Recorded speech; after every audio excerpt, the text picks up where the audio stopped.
Hello friends, अगर आप इनमें से किसी में भी एडमिशन लेने वाले हैं, वैसे तो मैं अपने वीडियो में बोलता नहीं हूँ, लेकिन ये वीडियो आपके लिए बहुत ही इम्पोर्टेंट होने वाली है।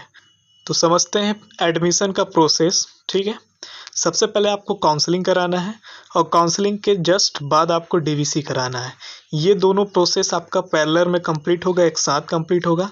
इन दोनों के बाद ही आपको सीट अलॉटमेंट होगा, और जब आपको सीट अलॉटमेंट होगा तभी आप एडमिशन ले पाएंगे। अब समझते हैं काउंसलिंग क्या है और कितने प्रकार का है। देखिए, counselling, first counselling, second counselling, third counselling, चौथे नंबर पे है लोकल काउंसलिंग। जनरली अभी तक 3 काउंसलिंग निकाला जाता है और चौथा काउंसलिंग लोकल काउंसलिंग होता है वहाँ के लोकल लोगों के लिए। अब है बात, बहुत सारे मेरे मित्रों का कमेंट था कि डीवीसी क्या है।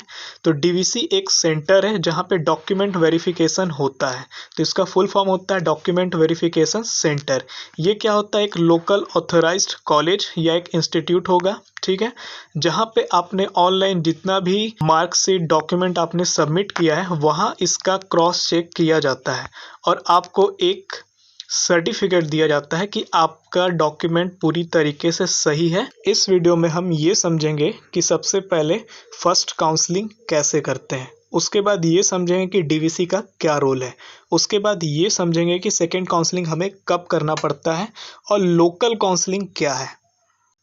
तो देखिए, फर्स्ट काउंसलिंग आपको इसके लिए क्या करना है? ऑनलाइन फॉर्म सबमिट करना है। आप मोबाइल से भर सकते हैं, लैपटॉप से भर सकते हैं या पास के किसी साइबर कैफ़े से आप जा कर के भर सकते हैं।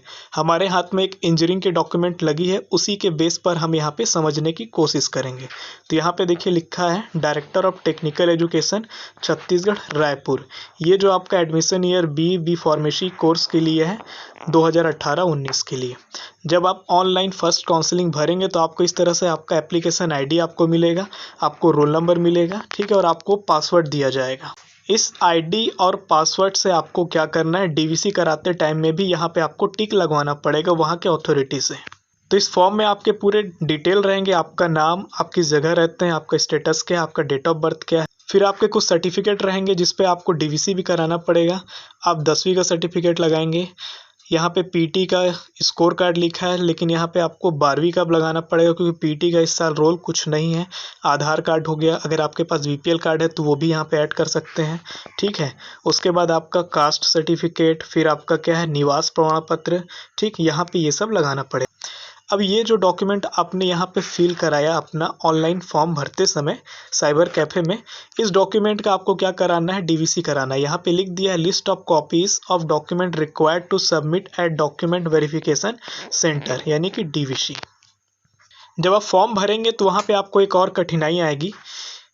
मैं इंजीनियरिंग पर्पस से यहाँ पे आपको बता रहा हूँ कि सबसे पहले आपको ये चूज़ करना है कि आपको कौन सा ब्रांच लेना है, ठीक है, सिविल, मैकेनिकल, इलेक्ट्रिकल, इस टाइप का। अगर आप एग्रीकल्चर में है तो आपको वहाँ पे भी देखना पड़ेगा फूड टेक्नोलॉजी है, ठीक है, या फिर एग्रीकल्चर में आप पर्टिकुलर जा रहे हैं, या बीएड डीएड आपका जैसा भी है, नर्सिंग वगैरह, वो तो यहाँ पे आपको वो कोर्स नेम देखना पड़ेगा, ठीक।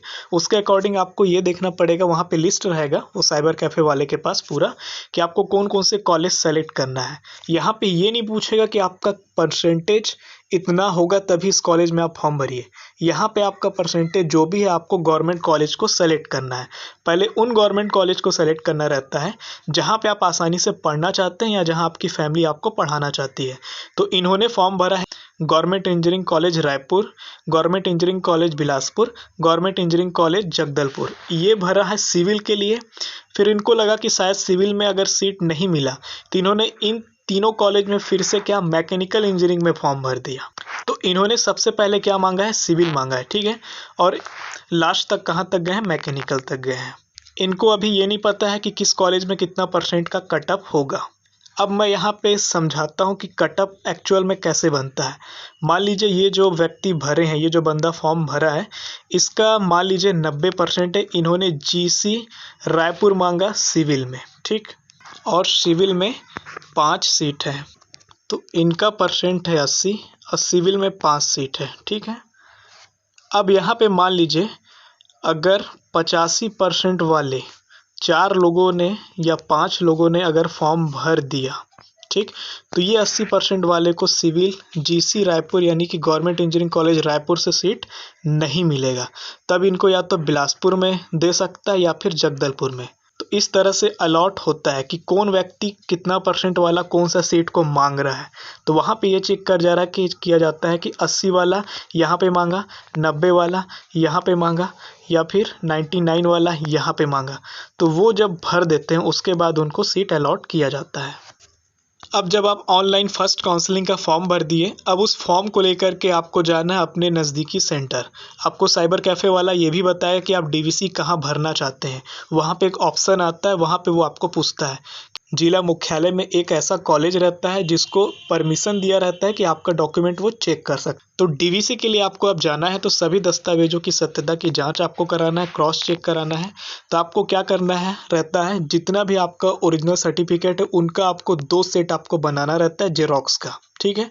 वो दोनों सेट लेकर के और आपने जो साइबर कैफ़े में जो फॉर्म लिया उस फॉर्म को ले करके आपको क्या करना है, सेंटर जाना रहता है, डीवीसी सेंटर। वहाँ पे आपके डॉक्यूमेंट को आपके सामने खड़ा होकर के एक-एक चीज़ चेक किया जाता है और वहाँ पे उसके नेट पे क्या करता है, जो आपको आईडी दिया गया है रजिस्ट्रेशन आईडी, वहाँ पे वो टिक लगाता है कि ये सब डॉक्यूमेंट सही है जो आपने सबमिट किया। बट जैसे ही आपका कोई डॉक्यूमेंट कम हो जाता है या नहीं रहता या सही नहीं रहता है, तो आपने जो फॉर्म भरते समय जो डॉक्यूमेंट लिखा है वो डॉक्यूमेंट को वो वेबसाइट से जा कर के क्या करते हैं, हटा देते हैं। यहाँ पे एक चीज़ और होता है कि आपसे अगर कोई गलती भी हो गई है फॉर्म भरते समय, तो डीवीसी के टाइम आप इसको सही करा सकते हैं। ये सबसे अच्छा, सबसे बड़ा प्लस पॉइंट है। अब यहाँ पे बात करते हैं कुछ दिनों के बाद क्या होता है। फर्स्ट काउंसलिंग की रिज़ल्ट जारी किया जाता है कुछ दिनों के बाद, ठीक है। अब यहाँ पे 3 पॉइंट बनते हैं जब रिज़ल्ट इसका जारी आता है।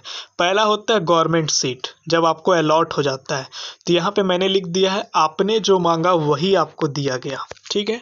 आपने 3 गवर्नमेंट सीट मांगा, तीनों में से किसी एक गवर्नमेंट सीट आपको मिल गया, तो आपका परसेंट इतना अच्छा था कि आपको तुरंत मिल गया। दूसरा नंबर आता है प्राइवेट सीट। आपने जो मांगा वह आपको नहीं मिला, आपका सीट किसी और के खाते में चला गया, जिसका परसेंट आपसे ज़्यादा था उसको वो सीट दे दिया गया और जो आपको मिला वह बचा हुआ सीट था। तो प्राइवेट अगर आपने कॉलेज डाला है तब ये केस क्रिएट होता है। अगर आपने केवल गवर्नमेंट डाला है तो आपको क्या दिखाएगा, तीसरा number option, no allotment any seat, ये आपको दिखाता है। अब यहाँ पे समझिए, जिनको गवर्नमेंट सीट मिल गया या जिनको प्राइवेट सीट भी मिल गया, वो उससे सेटिस्फाई है, वो खुश हो गए कि नहीं अब मेरे को गवर्नमेंट नहीं चाहिए, मैं इसी में करना चाहता हूँ। तो क्या होगा, उनको डीवीसी की कॉपी, जहाँ से वो उन्होंने डीवीसी कराया उनको एक कॉपी मिलता है। ये देखिए यहाँ पे ये सील साइन लगा हुआ डीवीसी का कॉपी उनको मिलता है। उस डीवीसी की कॉपी को और जो सीट अलॉटमेंट कॉपी आएगा, ठीक है, फर्स्ट काउंसलिंग का ये जो रिजल्ट आता है यहाँ पे आपको सीट दे देता है कि ये कॉलेज में आपको, इस ब्रांच में आपको सीट मिल गया। तो वो सीट के अलॉटमेंट कॉपी को आपको लेकर के क्या करना है, एडमिशन कराना है। दिए गए समय कितना देता है, 2 से 3 दिन। कैसे दे रहा है तो इस पर भी हम बात करते हैं।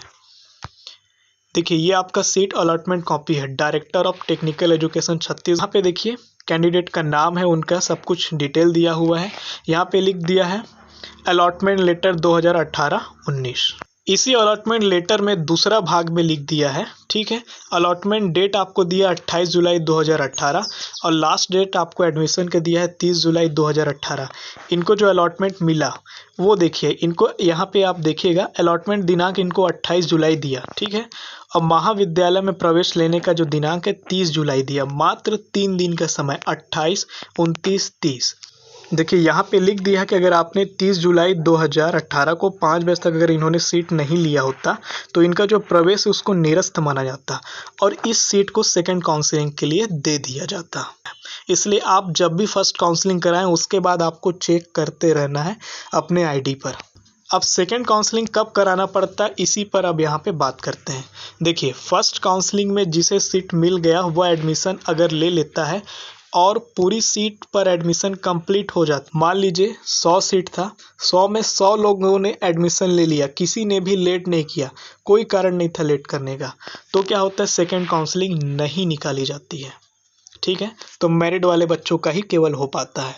अब यहाँ पे एक और कंडीशन है, और अगर एडमिशन समय पर नहीं लेता है वो व्यक्ति जिनको गवर्नमेंट सीट मिल गया, तब उसकी जो सीट खाली हुई उस पर सेकंड काउंसलिंग निकाली जाती है। यहाँ पे मैं आपको बता रहा हूँ, अगर 100 सीट में 50 लोगों ने फर्स्ट काउंसलिंग में सीट ले लिया, 50 ने छोड़ा, तब जो सेकेंड काउंसलिंग है वो लास्ट बचा हुआ 50 सीट पर आता है। तो ये व्यक्ति कब काउंसलिंग को छोड़ेगा, एडमिशन को कब छोड़ देगा फर्स्ट काउंसलिंग वाला? एडमिशन नहीं लेने का क्या कारण है कि अगर वो पीएटी, पीईटी, पीपीटी, पीपीएसटी और भी बीएड, डीएड, बीएससी नर्सिंग, ये सब में कोई एक ऑप्शन में वो उसको अलॉट हो गया, लेकिन उसको वो ऑप्शन इंटरेस्ट नहीं था, उसको दूसरा ऑप्शन ज़्यादा अच्छा था, अब वहाँ पे भी उसको अगर सीट मिल गया गवर्नमेंट का, तो वो ये सीट को छोड़ देता है, तब ये सीट सेकेंड काउंसलिंग में जाती है। अब बात करते हैं लोकल काउंसलिंग।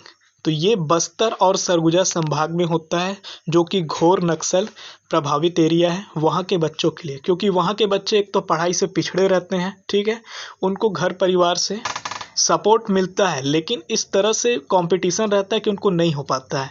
इसलिए सरकार ने वहाँ के बच्चों के लिए क्या किया है कि वहाँ के बच्चों को सबसे पहले प्रवेश दिया जाएगा।